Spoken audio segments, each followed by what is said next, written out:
In business, South Korea's trade ministry says the Trump administration's adjusted levies on metals will likely ease the burden on its companies, which have been facing the pressure they face in having to calculate duties. The country's home appliance makers are reportedly worried about profitability. The sector typically operates on single-digit margins, and that gives it very little room to absorb cost burdens. The revisions coming after American businesses raised concerns about the complexity of determining levy payments. Calculations need the value and origin of even small fragments of metal, such as screws. But under the revised system, items with metal content of 15% or less will be exempt from tariffs. Those with more will face a 25% levy, although a 50% tariff will stay on raw materials or goods made almost entirely of aluminium, steel, or copper. But the calculation of that will be amended. Rates will be based on the price paid by U.S. importers. Officials in Washington say the change was made to prevent foreign sellers from undervaluing their products. The new measures will take effect 12:01 a.m. U.S. time on Monday.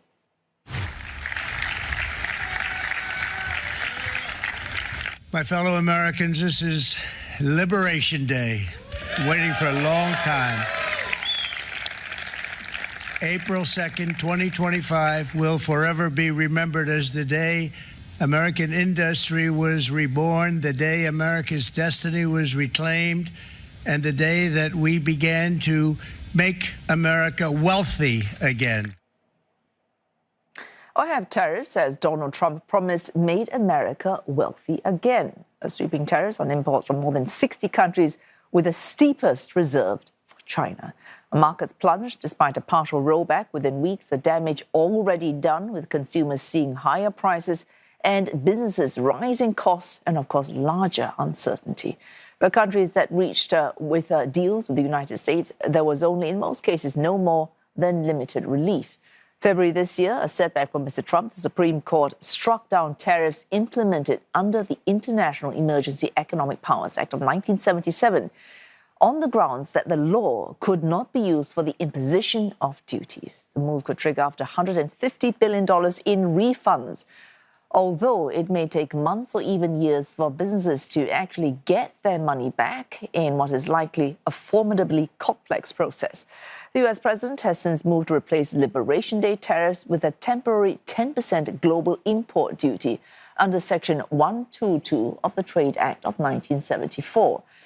Congress will have to approve the extension of that after 150 days. Mr. Trump also ordering new investigations under other laws that could allow the reimposition of tariffs. So where do things stand right now? Our tariffs did manage to shrink the U.S. trade deficit with China, but that's just bilateral. The overall deficit widened as imports from elsewhere filled the gap. While manufacturing jobs in the U.S. have declined, some sectors saw gains that may not have been due to tariffs. American consumers continue to grapple with inflation, and small businesses have taken a massive blow. Southeast Asian economies, meanwhile, amongst the hardest hit. The region has weathered the worst for now, helped by temporary buffers like front-loaded shipments, delayed duties, and targeted sector exemptions. Well, what shape global supply chains will now assume is uncertain after decades of their being shaped by free trade and multilateral norms. Earlier, CNA spoke to Jeff Moon. He is president of China Moon Strategies and former assistant U.S. trade representative for China Affairs. He explains the payoffs and pitfalls of Mr. Trump's tariff moves over the past year. Well, the results are mixed.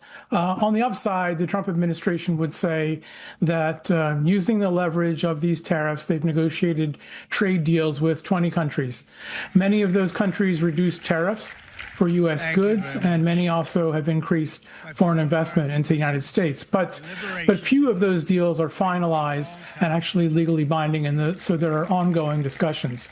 The downside of all of this, of course, is that the aggressive attitude that the Trump administration has had has really challenged America's alliances overseas. It's undermined trust and increased suspicion of U.S. intentions. You know, as I look ahead, I have sort of a sense of deja vu. A year ago, Trump's tariffs were declared, suspended, negotiated, litigated, and then declared unconstitutional.